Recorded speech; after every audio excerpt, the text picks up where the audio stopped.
Good morning, everyone. I'm going to give it about 2 more minutes to let some more people join, and then I will get started.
Okay, I'm going to get started.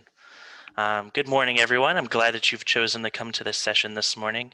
I'm Christian Babyak, and I am the EPSO coordinator for the Tennessee Board of Regents. And joining me today is Nellie McCollum.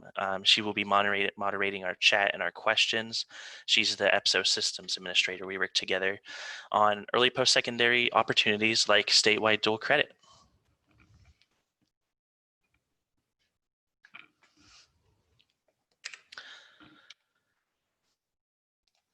Today, we're going to talk about first, an overview of what statewide dual credit is for those that may not be familiar. Secondly, an analysis of some of the exam data from recent times, student performance. Then we're going to talk about a student survey that is required by students who take the exam to gather information about their experiences and their thoughts about the exam that has not yet to this time been analyzed. So this is brand new data that we've gotten, and so we're excited to share it with you.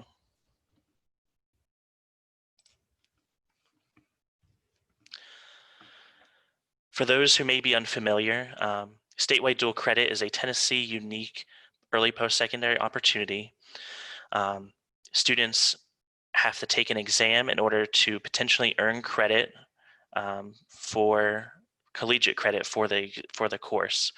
The cut score, the course, and the exam are all designed by a group of Tennessee post-secondary faculty that are convened every few years to reevaluate the exam and the courses. Our opportunities are listed there. You can see it's a mix about 50-50 of general education type of courses and career and technical focused courses.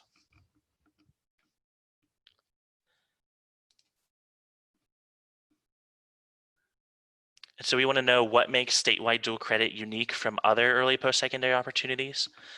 First, like I said, all of the course content, the exams, and the cut scores are developed by Tennessee post-secondary faculty.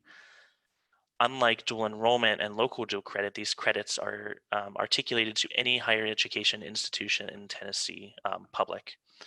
So whereas a local dual credit would be in an arrangement between one high school and one institution with the credits not guaranteed to transfer, here these students can take these credits and go to, say, Pellissippi State Community College, UT, Middle Tennessee State University, or any other public institution. And unlike other private EPSO opportunities like College Board's Advanced Placement or Cambridge International, there's no cost to the students or the schools for this opportunity. Teachers, unlike in dual enrollment, are not required to hold an advanced degree. They must simply hold a an endorsement in the subject that they're teaching for statewide dual credit, and they have to be trained by the early post-secondary office to teach this course.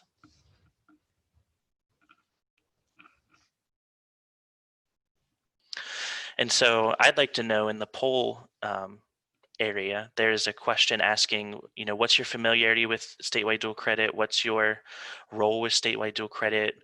What's your interest? And so I'd like to know sort of why you came to this session today. What background do you bring in statewide dual credit? If anything, if it just sounded interesting to you, we'd like to know. So take a moment to answer that in the polls, and we'll take a look at that a little bit later.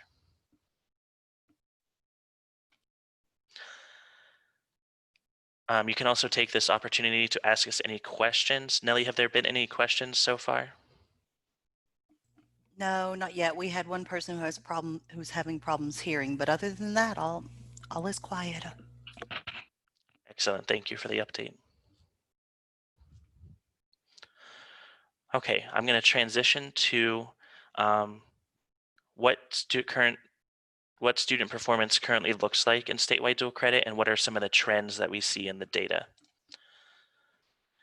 So for the fall 2019 exams are given in the fall and spring semesters, December and April/May every year. So for the fall of 2019, this is what the data looks like.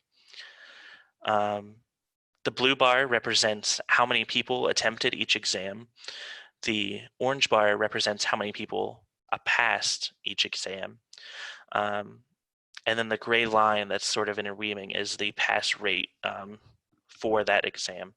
And then the green bar in the background, you can see what students need to perform on, what the cut score is to earn post-secondary credit on the exam. As you can see, there's a general disparity between how many people are taking the exam and how many people are passing the exam across the courses. So you have courses like World History that has over 3,000 students that attempted this in fall, where only 30 of them passed, which is about a 1%. Whereas you have something with pre-calculus, which breaks 30% pass rate, and some courses with pass rates that are so low that we can't report them because it would potentially identify the students. But this is what it looked like for us in fall 2019.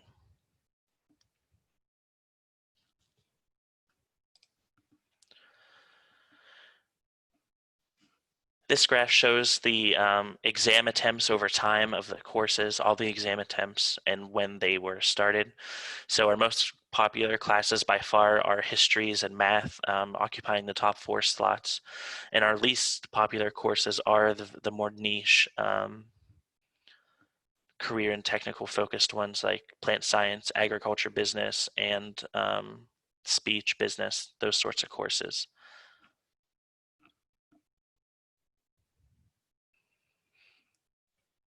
And I've included a copy of this presentation in the file section if you want to take a look at any of these graphs closer on your own time. This is a trend that is showing what enrollments are looking like for statewide dual credit and what the trend would support it looking like in the future. So as you can see, that this was a very small program of less than 5,000 students, and then 5,000 to 10,000 students for the first 4 or 5 years of its inception. But since the fall of 2017, the growth of the program has increased exponentially. And if this pattern holds to be true, it looks like we're going to have 50,000 students taking this opportunity in just a few short years, double from what we have currently.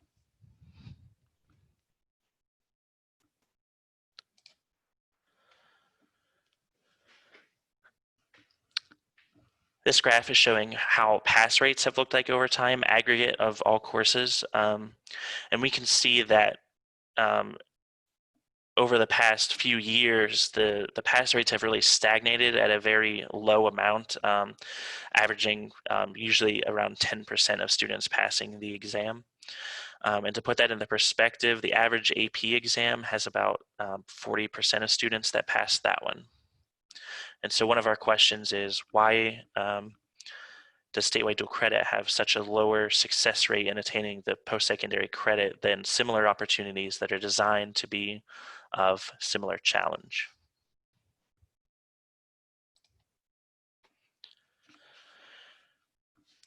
This is a graph that is a little bit hard to wrap your head around it because it can be interpreted multiple ways. So the green bar, the green area again shows what score is required for the students to earn post-secondary credit. The blue bar shows what the current pass rate is. The other two bars show what the pass rate is if interpreted in two different ways. Either if students performed 5% better on the exam, or the exam requirement for passing was lowered by 5% or 10% respectively. And so this can be interpreted in a number of different ways. For example, I believe it's the statistics class. A 5% increase in student performance is only about 2 or 3 questions better.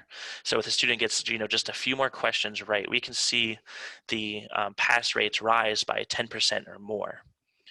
Also, as you can see by the area chart, that some of the courses have disproportionately high requirements for earning post-secondary credit. The majority of them are at 70%, like a typical college class bar for passing. However, some are at 75 and even a few are at 80%. And if you look at the courses that require 80%, if we thought about that course's pass rate being 70%, if we would increase the pass rate from only less than 10% of the students of that course to over 40% of students in that course passing, just by changing the standard to be aligned with the other courses. So this gives us two vital pieces of information: that A, there's a lot of low-hanging fruit in courses, where if students just performed a few questions better, if they just knew a little bit more, or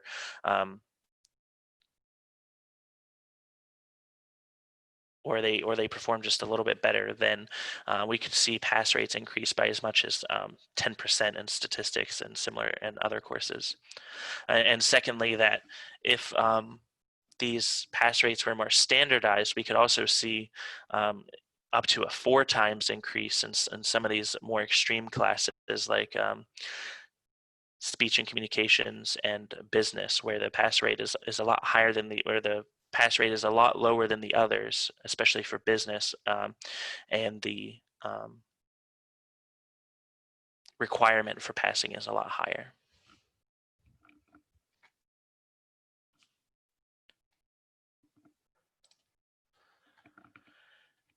This chart shows us the regional data from spring 2019 on statewide dual credit. We use the Tennessee Pathways region to delineate region of Tennessee. And so here we can see compared the pass rate for each region, the percentage of the Tennessee population that lives in that region, and the percent of SDC exam attempts in a region. So in a vacuum, we would expect the percent of SDC attempts in a region to be similar to the percentage of the population in that region. But that's clearly not what we have here. If we look at some of the outliers here, we have the greater Memphis region, which has 16.6% of the Tennessee population, but accounts for over a third of statewide dual credit users. And similarly, you have something like Southwest Tennessee, which accounts for 3.6% of the Tennessee population, but a lot lower percent of statewide dual credit users. And also we can sort of see a relationship forming here of an inverse relationship between how much more they use statewide dual credit than their population would suggest and the pass rate, suggesting that areas that use statewide dual credit less in terms of their population have some sort of screening effect, where the students who are taking those opportunities are a lot more selected than in other regions. So you can see that in where the greater Memphis region only has a 2% pass rate, but uses over a third of statewide, accounts for over a third of statewide dual credit users. And compared to the Southwest Tennessee region again, where there aren't many statewide dual credit users in comparison to the population, but their pass rate is a third.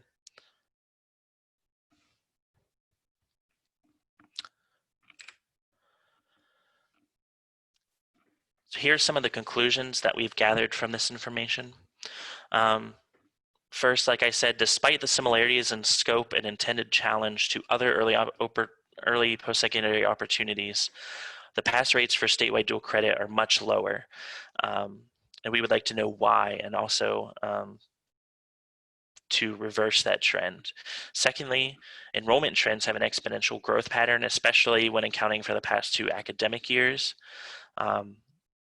The amount of people interested in having statewide dual credit in their school has exponentially increased. I believe, I can't remember the exact percent, but over 80% of schools in Tennessee this upcoming academic year will be using a statewide dual credit opportunity. Thirdly, in some courses, dropping the cut score by 5% only, or by students performing just a few questions better, can mean hundreds or even thousands more students earning that post-secondary credit. And finally, statewide dual credit offerings vary by region, with Shelby County Schools being the largest user of the program.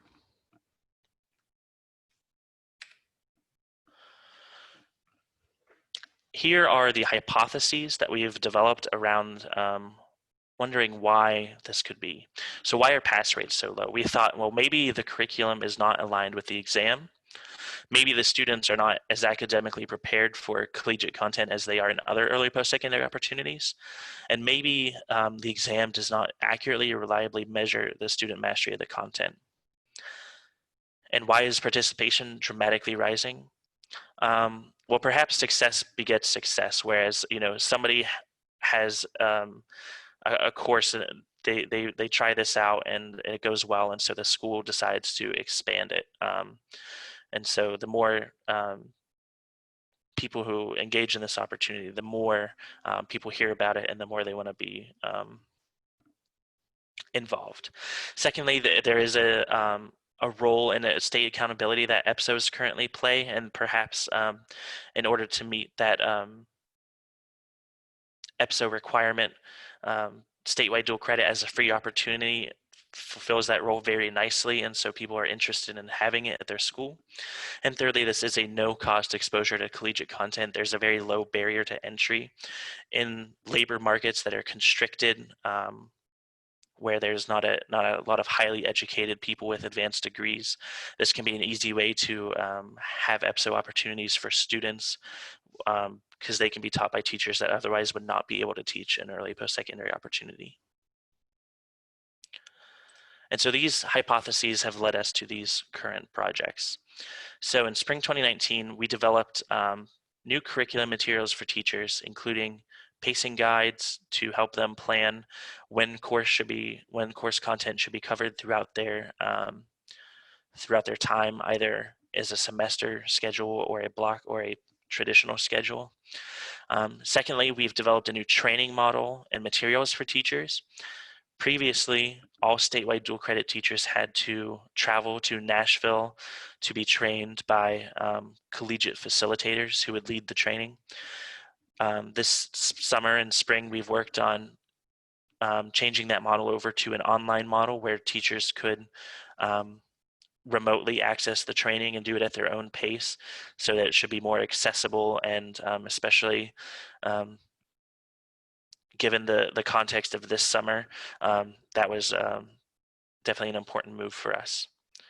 Looking forward in our current work, we've selected faculty to update a few of the courses that we identified as being in high need of an update.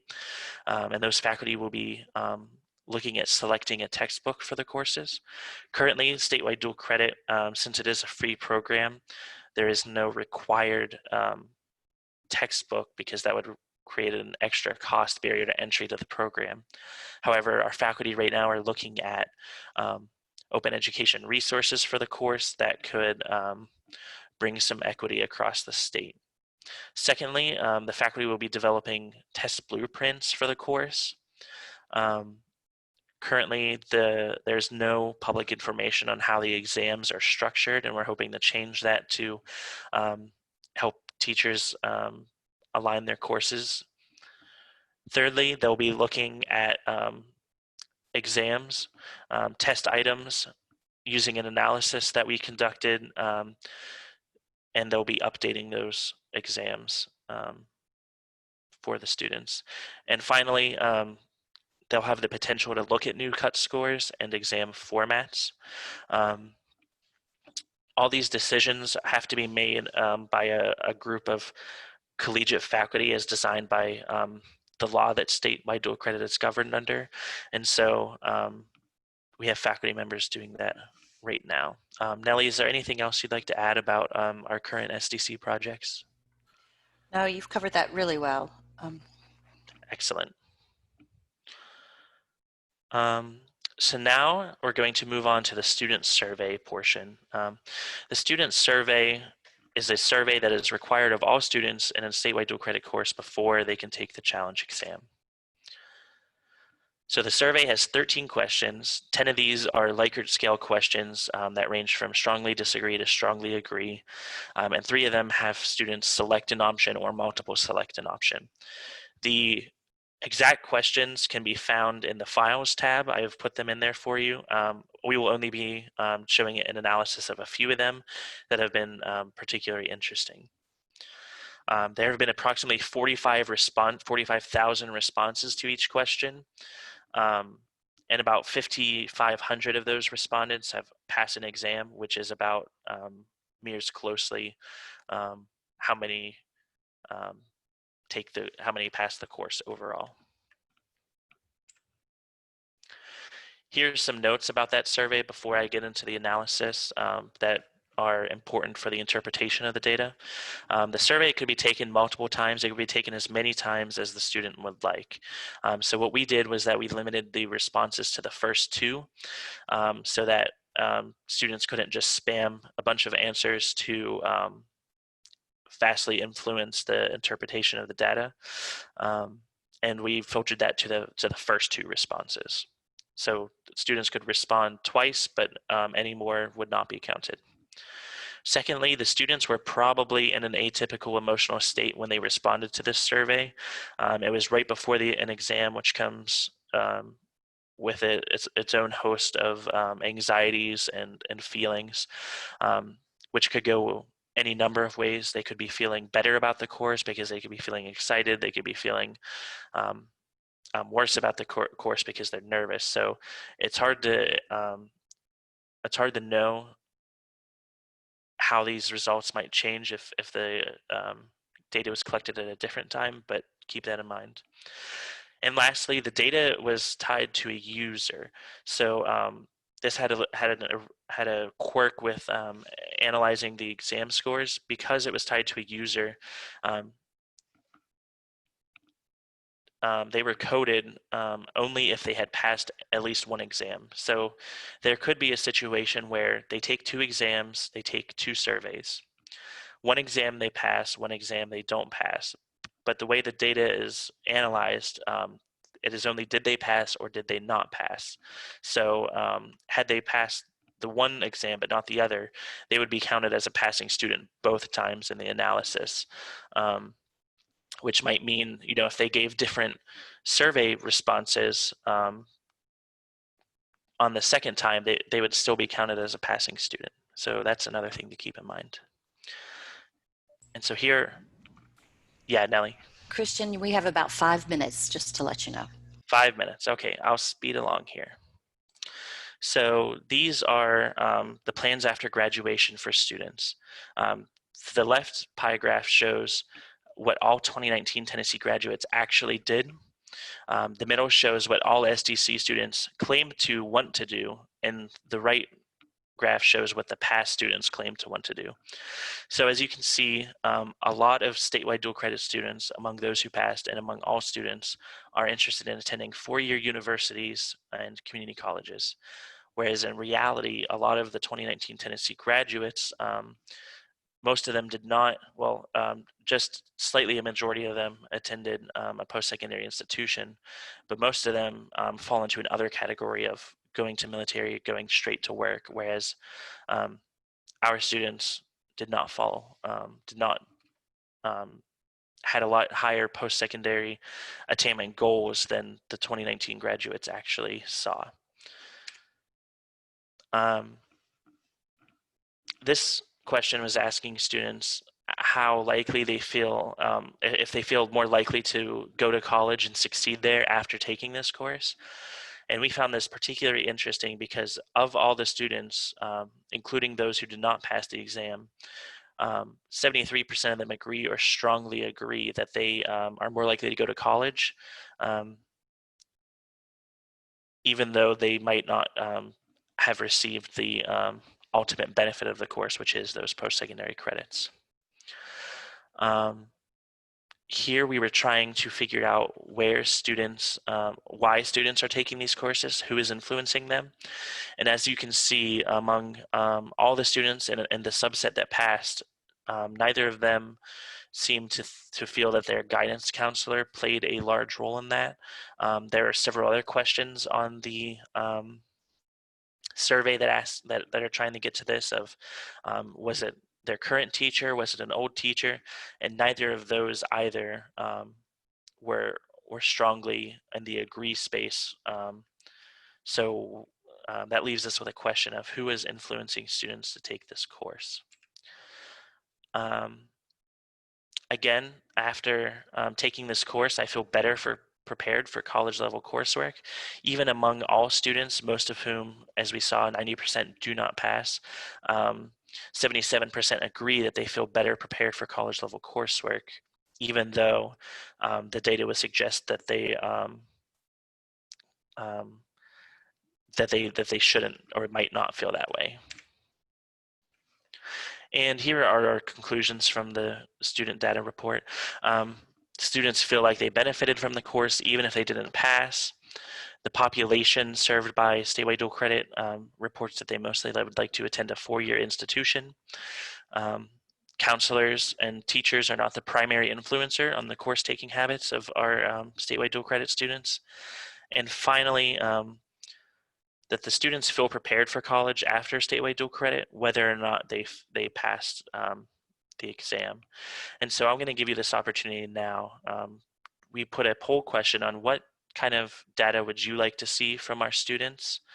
And you can go ahead and tell us that, because we'd like to know what about statewide dual credit students should be studied? What should our research questions be? And so if you'd like to share with us that would be great.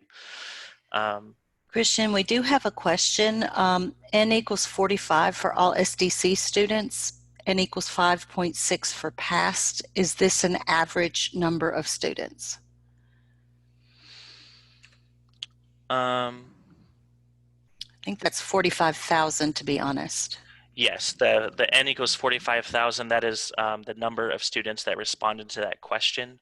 The N equals 5,635, that's the number of students who responded to that question that passed. The other thing is there is a, do you have the keyword and can you throw that into chat? Yes, the keyword is here. It is. I should have known you were prepared.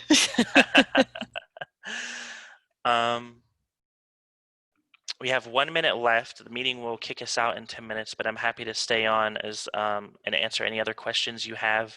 Like I said, the presentation is in the files if you would like to examine this information any further. If you have any follow-up questions, you can also reach me at christian.babyak@tbr.edu. I'd like to thank you for attending the session. I know we had to rush a little bit there at the end. We started running out of time, but I do appreciate you coming. And if you have any questions, be sure to let us know. I'll stay on for a few minutes to answer any additional questions, but thank you for your time.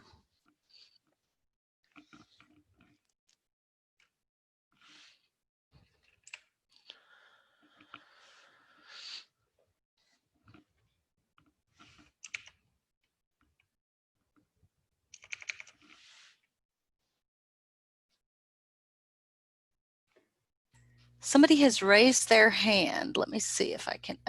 Ray Schwill, can you unmute him, Christian, or? Sure. Ray, if there's something that you'd like to ask, go ahead. Can you hear me? Yes. Okay. One of the things I sell the kids on is that they can use this credit at any time in their collegiate career. If they leave, say they get married, they're out for a year or two, whatever. And then I've heard information that they can only use it their first year in college and right after high school. Is there any, can you give me any clarification on that?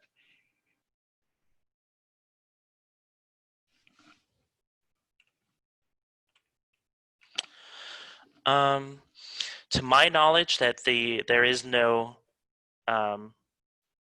time limit on when the students can redeem the credit. The standards do change over time of what is considered passing, so that may influence whether or not they're able to redeem their banked credit. But we have had people who, 3 years after they graduate high school, they decide to go to college, ask us for a score report, and do get that credit transferred. So I do not believe that would be accurate. Good, thank you. I see Jocelyn, it seems Yes. Jocelyn, go ahead. Do you have a question?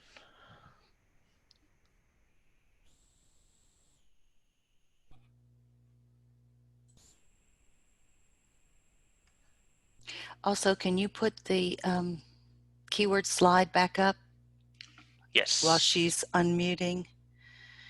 And are you there? Hi, Jocelyn. We can hear you. Our program is not involved into dual credit yet. Is there a possibility in the future that it will be culinary arts? The group that is responsible for choosing new courses is called the Consortium for Innovative Cooperative Education, I believe.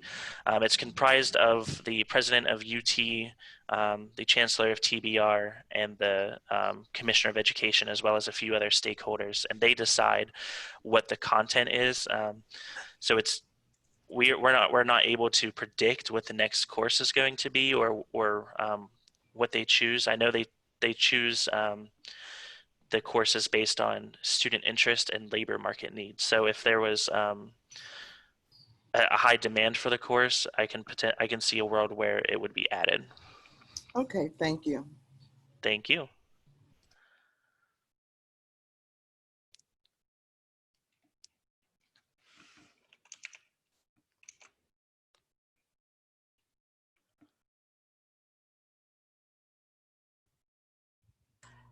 hey, Christian, Crystal Cobble has put something in the chat about what she'd like to see in the future, and it's what types of questions are missed more frequently based on the, I'm thinking, she says standard. I'm thinking that's more like the topic.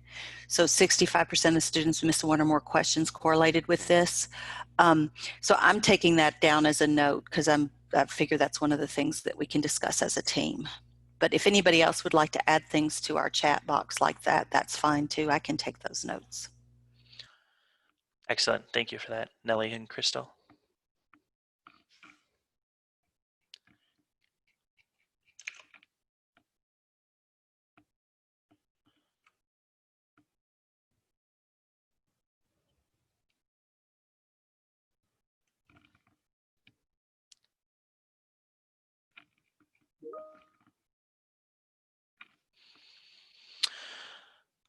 Pamela, I see if you asked if would it be possible to get the information. Everything we presented in the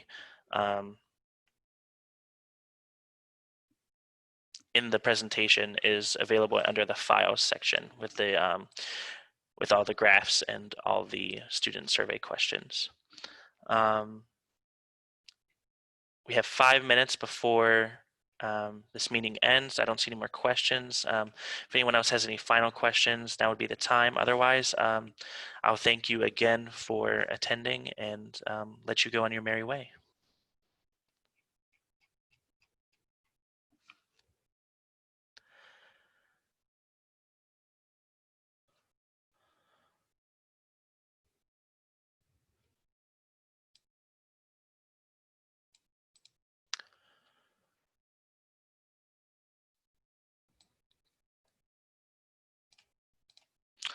Pamela asking how you could get a follow-up response. You can follow up with me at christian.babyak@tbr.edu, Nellie at anna.mccollum@tbr.edu, or our Director of Post-Secondary Coordination and Alignment, Zachary Adams at zachary.adams@tbr.edu.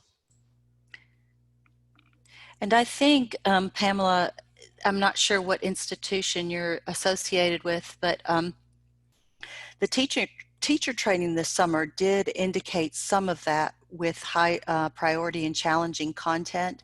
The teams disaggregated information based on student response. Okay. So in the teacher trainings that the teachers will be have been taking, they're in the midst of that right now. Depending on the content, they are provided with some of that information, not to the exact percentages, but it does say these are the topics that are high priority and that students are more challenging for students. And then there are also resources on how to help students understand that information at a post-secondary level better. If you'd like to talk with us more about that, yeah, send us an email, either Christian, myself, or Zachary, and maybe we can get together and kind of go through how that training looks and the guidance we provided to help improve student success through the spring and now into the fall. All right, Pamela? Thank you, Nellie. And thank you all again for being here with us. We're about to be kicked out of the meeting, so I will end the meeting now, and thank you again for your time.